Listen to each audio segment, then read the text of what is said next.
Bienvenidos, bienvenidas al Archivo de María. Bueno, en el caso de hoy vamos a meternos de lleno en la historia de Nathaniel Bar Yonah, un tipo cuya vida estuvo marcada desde pequeño por comportamientos muy extraños que nadie supo entender ni detener a tiempo.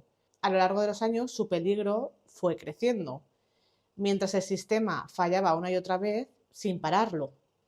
Prepárate para conocer cómo una mezcla de negligencias y oscuras obsesiones dieron lugar a uno de los casos más perturbadores que vas a escuchar.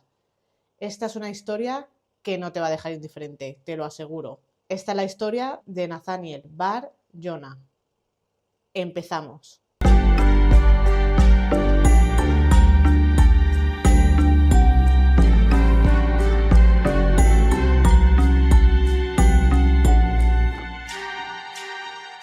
Antes de meternos de lleno con Nathaniel, primero tengo que hablaros de Zack, porque todo este caso empieza con él, y si no entendéis su desaparición, os vais a perder un poco en el resto de la historia. Zachary Ramsey, de 10 años, o simplemente Zack como lo conocían todos, era un chaval bastante alegre, sociable y con un don para caer bien. Siempre tenía una sonrisa en la cara y eso le hacía ganarse el cariño tanto de sus profesores, de sus padres y por supuesto de sus amigos, y estudiaba en el colegio Whittier. Todas las mañanas su grupo de amigos y él quedaban un rato antes de entrar a clase para jugar, pero por desgracia esas mañanas felices estaban a punto de cambiar para mal. Era martes 6 de febrero de 1996. Sobre las 7:30 de la mañana, Zack iba dirección al colegio vestido con una chaqueta vaquera azul con las mangas verdes, una camiseta de fútbol azul con su apellido en la espalda en letras doradas, unos vaqueros bastante gastados y unas zapatillas negras. Como siempre, el plan era llegar pronto al colegio para jugar antes de entrar. De hecho, iba tan emocionado que casi se deja el almuerzo en casa. Siguiendo su rutina de siempre, Zack salió andando dirección al colegio. Pero ese día no iba a ser como los demás. Zack era muy conocido en Great Falls. Nunca tuvo motivos para preocuparse, hasta ese momento. Las calles estaban llenas de nieve y él iba tan tranquilo, pues dando patadas a la nieve mientras iba caminando, pero en un momento decidió, pues, acotar el camino y se metió por un callejón. En ese callejón había un coche blanco en marcha y dentro de él un hombre. Zack era un niño bastante espabilado. Si algo le hubiera parecido raro, lo más seguro es que hubiera cambiado de camino. Además, estaba en una zona que él conocía al dedillo. Nada parecía fuera de lo normal. Sus amigos, al ver que no llegaba, pensaron que estaría enfermo y que se había quedado en casa. Como mandaba el protocolo del colegio, se avisó a la madre de Zack para informarle de que su hijo no había aparecido por clase. Tras buscarlo por su cuenta y no encontrar nada, la madre denunció su desaparición. Cuando la noticia saltó a los medios, fue un mazazo para toda la comunidad de Great Falls. La desaparición de un niño de camino al colegio dejó a todos en estado de shock. Nadie podía imaginárselo, pero lo cierto es que en los años 1995 y 1996, en Montana, se registraba un crimen violento cada 6 horas y media, y esta vez le había tocado a un niño. Lo que nadie imaginaba era la oscuridad que se cernía sobre su comunidad, que hasta entonces estaba tranquila y feliz. En cuanto se supo que Zack había desaparecido, se puso en marcha una búsqueda masiva en Great Falls. La noticia corrió como la pólvora y enseguida se unieron cientos de voluntarios, policías y equipos de rescate. La investigación se centró en la zona donde se había visto a Zack por última vez. Durante la búsqueda, los investigadores encontraron unos vaqueros y una chaqueta vaquera azul que en principio parecían ser de Zack. Los pantalones estaban tirados en un contenedor de basura cerca del callejón donde desapareció, y la chaqueta apareció en un campo muy cercano. Se hicieron un montón de entrevistas por el barrio, algunos incluso lo conocían por su nombre y aseguraron haberlo visto caminando hacia el cole esa misma mañana. A medida que recopilaban testimonios, todo se volvía más inquietante. Un testigo recordó haber visto a Zack en el callejón, como si estuviera esperando a alguien. Pero había un testimonio mucho más inquietante. Una familia que vivía en un piso del callejón contó que había visto a Zack aquella mañana y que un coche blanco de 4 puertas casi lo atropella.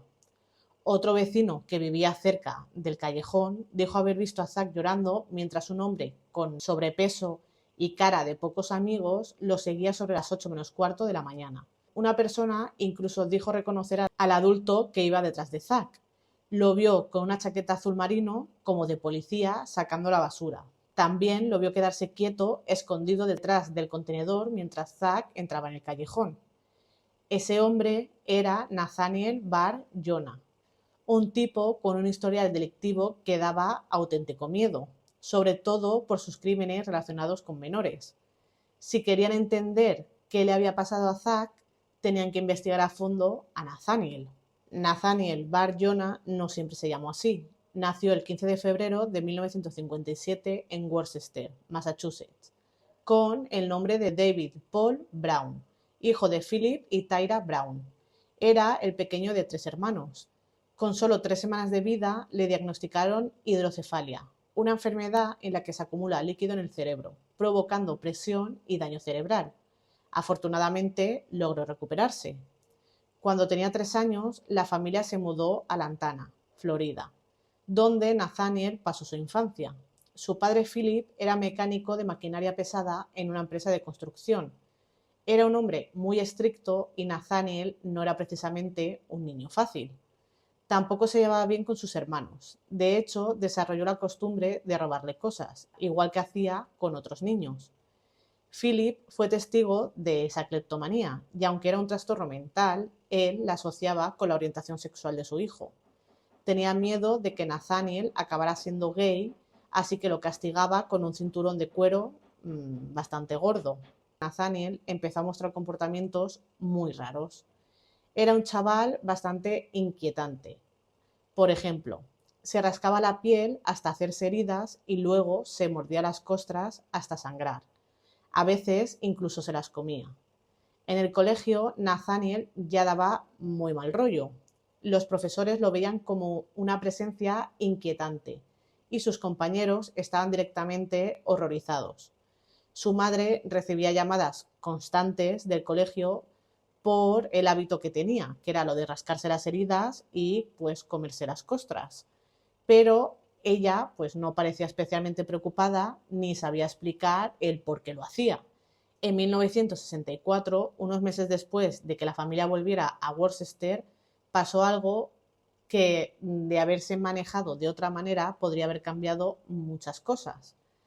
Nathaniel convenció a una niña para que bajara al sótano de su casa, diciéndole que le enseñaría una tabla de Ouija que le habían regalado.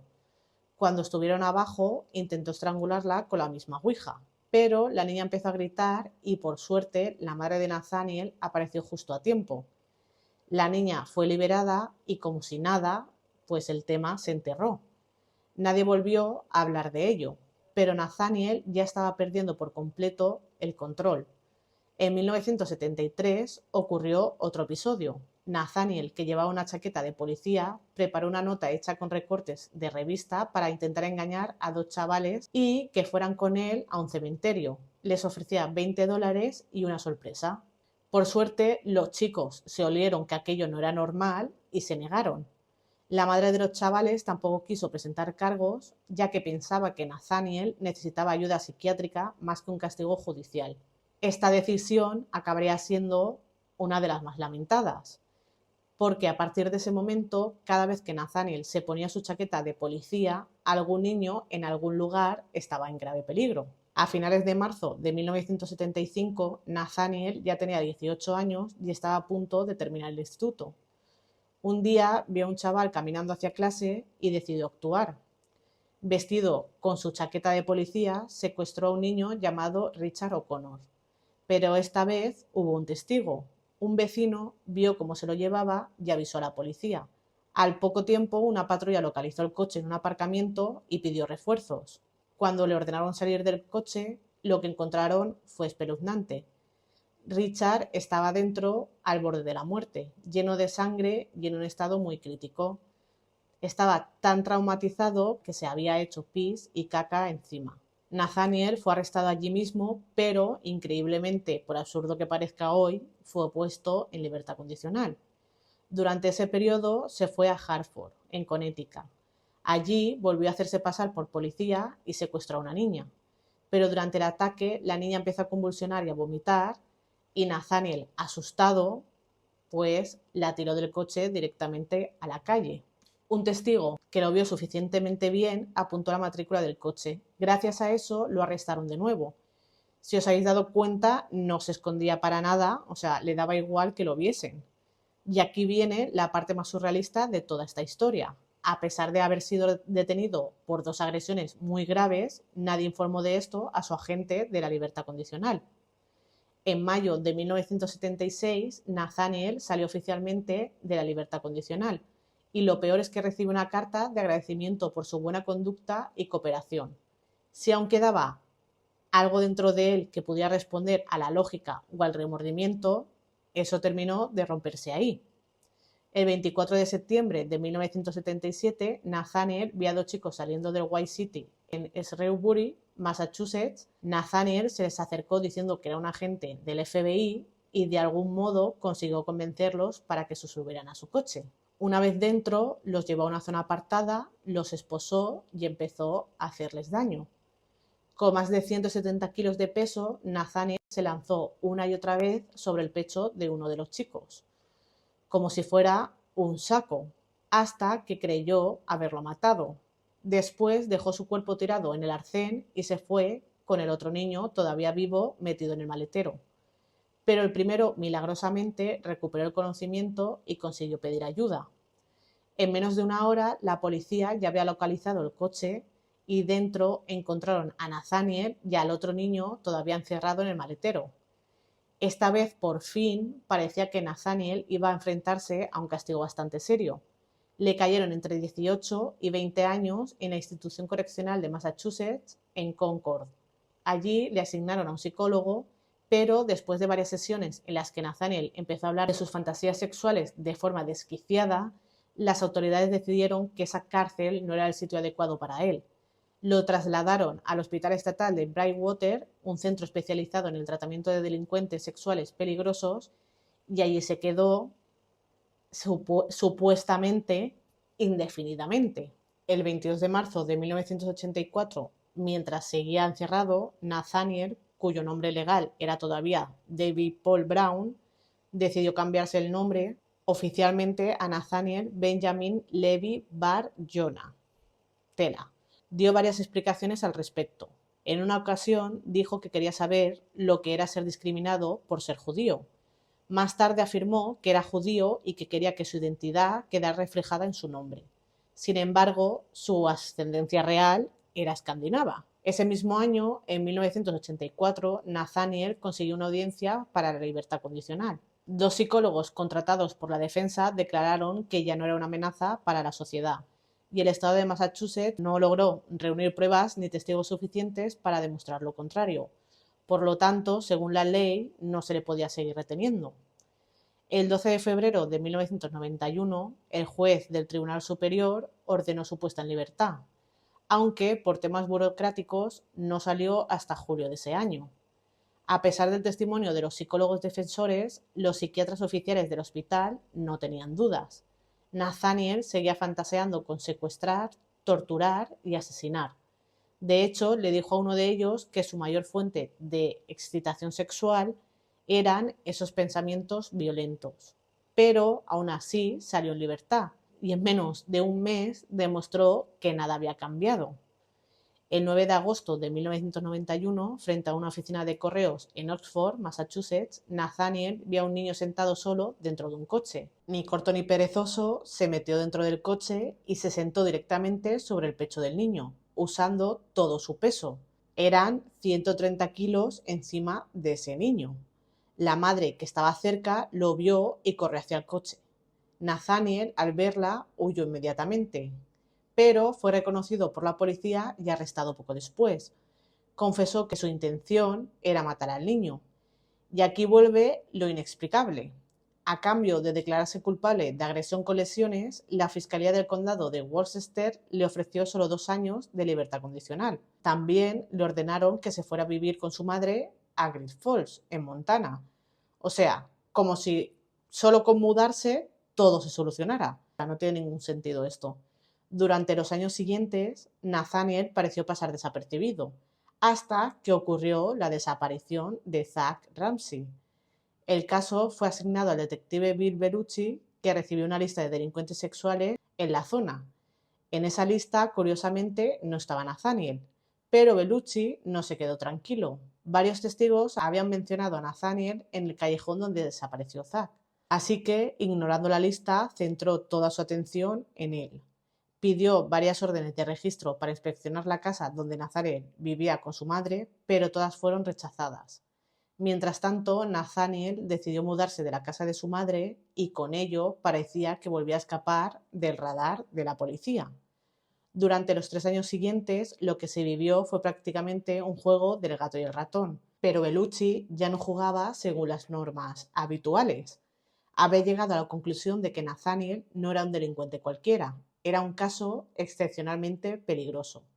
Aunque no tenía antecedentes formales por asesinato, ya había estado al borde de matar en varias ocasiones, y todo apuntaba a que estaba a punto de volver a hacerlo. El 13 de diciembre de 1999, Bellucci lo vio fuera de una escuela por tercera vez en una semana. Vestía una chaqueta azul oscuro, llevaba un gorro de lana, 2 botes de gas pimienta, una pistola de juguete y una placa falsa. Estaba claro que estaba preparado para volver a actuar. Bellucci no esperó más, lo detuvo por suplantar a un agente de la ley y por portar un arma oculta, y 2 días después, el 15 de diciembre, consiguió finalmente una orden de registro para inspeccionar tanto la casa de Nathaniel como la de su madre. No era una orden relacionada con delitos violentos, pero era lo único que necesitaba para entrar. Y lo que encontraron dentro fue más de lo que esperaban. Primero, varias prendas para hacerse pasar por policía. Una chaqueta azul oscuro con una placa de juguete, otra placa falsa, una pistola eléctrica, una gorra que ponía seguridad, pero después todo se volvió muy turbio. Los investigadores vieron una cuerda colgando del techo de la cocina, encontraron 2 álbumes llenos de recortes de niños, un documento sobre nudos y ataduras y un artículo titulado Asfixia autoerótica. Era evidente que la mente de Nathaniel no se había curado. Cuando indagaron en su paradero, el día de la desaparición de Zach, el 6 de febrero de 1996, descubrieron que no fue a trabajar ese día ni los días previos. Su madre, además, había salido del pueblo ese mismo día para acompañar a su hermano a un funeral. Es decir, Nathaniel estuvo completamente solo. El coche que usaba, un Toyota Corolla de 1978, blanco de 4 puertas, coincidía exactamente con el que habían descrito los testigos. Con estos descubrimientos, Bellucci consiguió una segunda orden de registro y aquí es donde todo cambió. En esa segunda inspección, la policía encontró entre los recortes de prensa el caso de Zach y una lista titulada Lago Webster, con 54 nombres de niños. Incluía varias víctimas conocidas de Nathaniel desde los años 70. El último nombre de la lista era el de Zachary Ramsey, seguido de una sola palabra: murió. También aparecieron más de 3.500 fotografías de niños, algunas eran comunes y otras muy perturbadoras. Incluso había películas sin revelar con imágenes de Nathaniel junto a 3 niños no identificados. En uno de los diarios incautados, llenos de símbolos y caracteres sin sentido, los investigadores descubrieron un código. Al descifrarlo, reveló algo escalofriante: un libro de cocina, pero no uno cualquiera. Los nombres de los platos eran terroríficos: pastel de olla pequeño, frito a la francesa, pequeño rocío. Todo parecía apuntar a algo demasiado horrible como para asumirlo. Uno de los compañeros de piso de Nathaniel afirmó haber visto ropa similar a la que llevaba Zach el día que desapareció. También encontró guantes manchados de sangre y otro dijo que Nathaniel mencionó a Zachary Ramsey en una conversación y que en otra ocasión le dijo directamente que Zach nunca sería encontrado, porque lo había descuartizado y esparcido por varios sitios. Después del registro, la policía descubrió una tabla de madera manchada en el garaje. Al parecer había sido limpiada con lejía y tenía marcas de cuchillo de carnicero. Todo apuntaba a que se había usado para desmembrar algo o a alguien. Una prueba con luminol reveló que en el suelo se había escrito con sangre la palabra Tita. Esto se relacionó con James Tita, un niño violado y estrangulado en 1973 en Greenwich, New Hampshire. Pero lo más macabro aún estaba por salir. Se descubrió que justo después de la desaparición de Zack, Nathaniel organizó barbacoas en su vecindario. Servía hamburguesas de venado, según decía él. Decía que las había cazado y preparado él mismo. El problema es que no tenía ni armas ni licencia de caza y los registros de su tarjeta de crédito mostraban que no había comprado comida durante todo ese mes. La policía encontró lo que parecía pelo humano dentro de su picadora de carne y durante una excavación en una de sus antiguas residencias aparecieron 21 fragmentos de hueso, todos pertenecientes a niños de entre 8 y 13 años. Los análisis forenses realizados al pelo y a los fragmentos óseos hallados en la propiedad revelaron que pertenecían a 2 varones afroamericanos distintos. Ninguno de ellos era Zachary Ramsey. Estos restos jamás pudieron ser identificados. Durante gran parte de su vida, Nathaniel había afirmado que cazar era solo un pasatiempo, pero en el juicio su historial se redujo legalmente al abuso de 3 menores. El caso de Zack, sin embargo, era el que mayor atención pública y mediática había generado, y también el más cercano a poner punto final a sus crímenes. Sin embargo, ese desenlace nunca llegó. La madre de Zack se negó rotundamente a aceptar que su hijo estuviera muerto. Su postura hizo que no se pudiera cerrar el caso de su hijo. Afirmaba que Nathaniel no había tenido nada que ver con la desaparición de Zack, porque una vidente le había dicho que su hijo vivía en Italia. Incluso llegó a amenazar con testificar en defensa de Nathaniel si intentaban juzgarlo por la muerte de Zachary. Ante esa falta de cooperación y sin pruebas concluyentes, los fiscales se vieron obligados a retirar los cargos por el caso Ramsey. El esfuerzo de años de investigación se desvaneció entre lo improbable y lo insuficiente. La única vía era centrarse en otras víctimas y hacerlo con rapidez. 2 nombres en la lista de Nathaniel correspondían a niños que vivían en su mismo edificio. Ambos aparecían en un vídeo encontrado durante el registro. Uno de ellos confirmó que Nathaniel lo había invitado a una fiesta y que fue abusado esa noche. El otro, en cambio, mantenía contacto con Nathaniel, le escribía desde fuera de prisión y lo llamaba amigo. Alegaba que nunca había sido abusado por él. Mary Patrón, de 36 años, lo reconoció de inmediato. Había sido una niña cuando él abusó de ella, pero el plazo legal había expirado. Su testimonio, aunque era muy poderoso, ya no se podía hacer nada. Finalmente, después de décadas de errores acumulados, Nathaniel fue condenado a 130 años de prisión sin posibilidad de libertad condicional. Los cargos incluían secuestro, agresión con agravantes y abuso sexual. En 2008 fue hallado inconsciente en su celda tras un infarto. Llevaba tiempo con problemas de salud y ese día fue declarado muerto. Murió en prisión, pero muchas de sus víctimas jamás obtuvieron justicia. Muchos de sus crímenes quedaron enterrados en silencio. Nathaniel se llevó secretos que nunca reveló.